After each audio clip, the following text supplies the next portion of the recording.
FanDuel Punch Out. I'm Jason Gilba, JGilba11, taking a look at tonight's 11-game slate here. Got ourselves a Coors game. You do have Steven Strasburg on the hill. A couple of cheap arms you can definitely deploy out there tonight, so you do have a lot of room where you could use some bats. If you want to use like a Tyler Skaggs at 6,500 or something like that, definitely kind of a viable option in tournaments. And there's even some other cheap guys. So should be a fun one. A lot of potential for a lot of offense in good spots. Jumping into the first game here, you get the Pirates and Reds. Ivan Nova taking on Homer Bailey. And the Reds' prices here, somewhat intriguing, a little bit better than DraftKings was, but still priced up a bit. But kind of, I can understand why they've been fine since the break. But obviously, the Jay Bruce is a downgrade to that team, given he's with the Mets now. But Nova, 376 WOBA allowed to lefties, 1.75 home runs per nine. Obviously, it's an honorable mention for guys like Billy Hamilton and Joey Votto, just given that they do have some upside in different routes, of course, with Billy Hamilton's stolen base upside being more so than Votto's power. So I don't mind using them in GPPs. I think they're intriguing options. I think you'll catch them at lower ownership. Same thing with Adam Duvall, 3,500, a lot of potential for upside there. Even though it's in PNC Park, I still think you can take a shot. I think that obviously downgrades them even more. If this was in Great American Ballpark, that ownership would be a little bit higher. As mentioned with Duvall there, you look at Nova, 1.30 homes per nine to righties going back to last year, but obviously the ballpark should help him out a little bit there. As far as the Pirate side goes, I'm not really looking to use most of these bats. I mean, John Chase is not in play at 3K. Gregory Polanco would be if he's in the lineup. McCutchen is Marte. I just feel like there's better options in kind of similar ranges there. So I'm just really staying away from this Pirates offense. Obviously, you can look at them as kind of a contrarian move tonight because I think people are just kind of really just tired of using them. It's kind of a lackluster offense, even though the Vegas does expect an over 4.5 run total for them. So I'm just kind of staying away. Obviously, if Josh Harrison slipped up into the top of the lineup, you could definitely look there. It's Homer Bailey. I mean, a right-hander who does have some blow-up potential. But obviously, given the fact that it's the ballpark, it's PNC, Pirates really haven't been a great offense. It's just kind of a meh game to target for the most part, as the Pirates kind of have been all year. So moving on to the next one, Giants and Nationals, Steven Strasburg versus Matt Cain. Not really looking to use any Giants bats against Strasburg, but obviously this Nationals offense is quite intriguing. You look lefties against Matt Cain, 404 WOBA since last year, 1.60 home runs per nine. Really hard not to like even a Bryce Harper who's struggling. Even a Daniel Murphy at 4,100, I don't mind paying up at second base there. That's certainly an intriguing option. Trey Turner, not quite the steal that he is over on DraftKings. Once again, you do have to pay up to get him, but as we see, that upside has been paying off. He's definitely a solid guy to just toss in, just given the fact that leading off, he has a ton of potential, and you've really seen the upside over the last few games. And even digging down, I don't mind a Worth or a Ramos or a Rendon really in this matchup. You just look at Matt Cain. I mean, struggles against righties as well, 344 over 1.82 home runs per nine. So I'm all over this Nationals offense. I think they're definitely an intriguing bunch, right around the 5-run total mark. Orioles and White Sox next here. Chris Tillman versus Adam Eaton. If Adam Eaton was on the hill, Carlos Rodon. And you're looking at some of these Orioles bats who they're at decent price tags. I mean, you look at Wieters, 2,600, Steve Pearce, 3,100. Those are kind of the values there in the back end of the lineup, especially Pearce. Obviously, I don't mind his upside against lefties.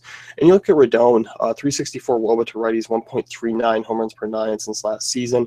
And even though Adam Jones and Machado have kind of slipped against lefties, I mean, Jones has been more of a lefty guy than in the past. Machado, not so much. He's more of a reverse splits guy. So Trumbo at 3.6 is intriguing. Jones at 3.6 is intriguing. I'm kind of on the Baltimore offense, even though they have struggled against lefties this year because some of those names have dropped down in production. But given the ballpark factors, given the fact that there is some home run potential there, I like the Orioles quite a bit. I think they are worth a look as far as a stack goes. I do think they're worth a look. A couple of those guys in cash games. So certainly an intriguing bunch. The White Sox side, you can look at them for value.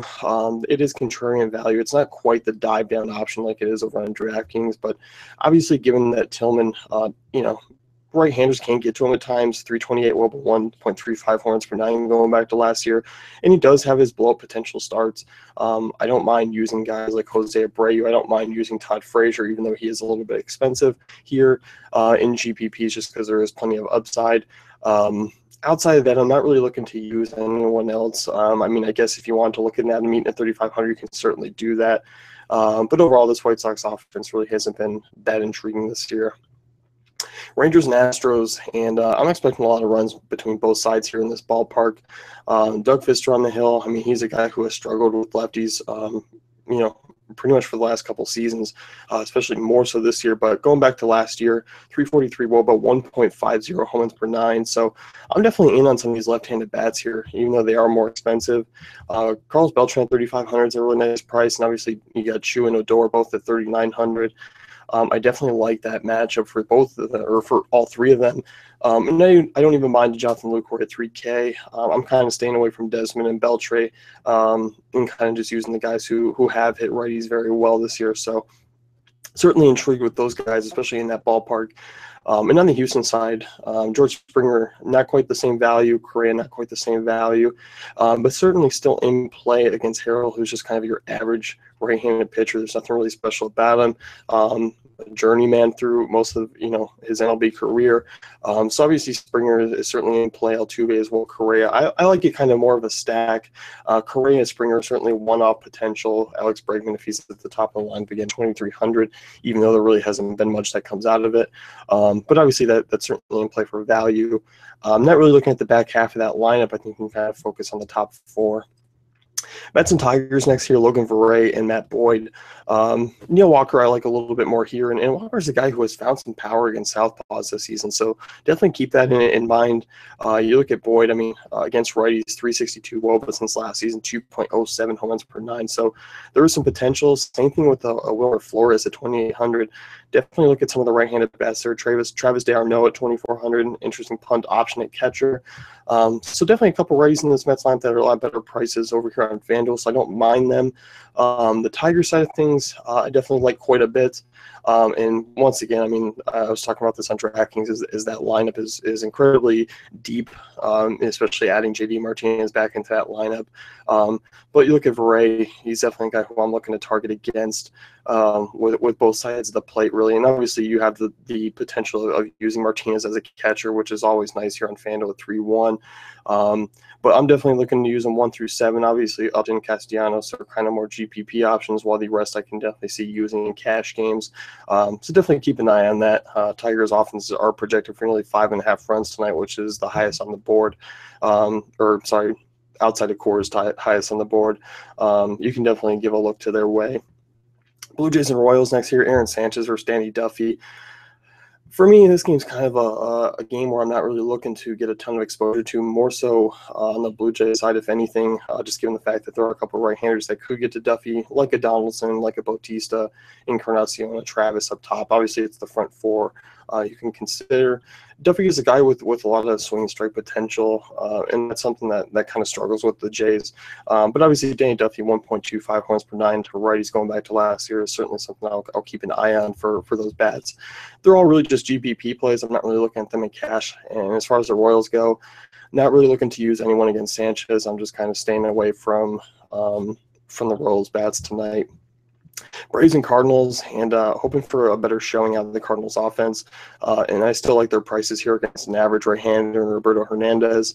Matt Adams, Brandon Moss, 3,600 are certainly intriguing. Two lefties with some good upside there, a lot of home run potential. And even Piscotty at 3.5, he's kind of been in the slump against right-handers.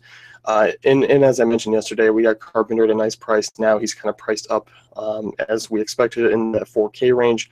But you certainly could give him a look in this matchup. You kind of got to wait for him to get his feet back under him and kind of go about it. So as far as attacking Carlos Martinez, I'm not really looking to do so. Freddie Freeman's kind of the only honorable mention that I'll give some exposure to in GPPs.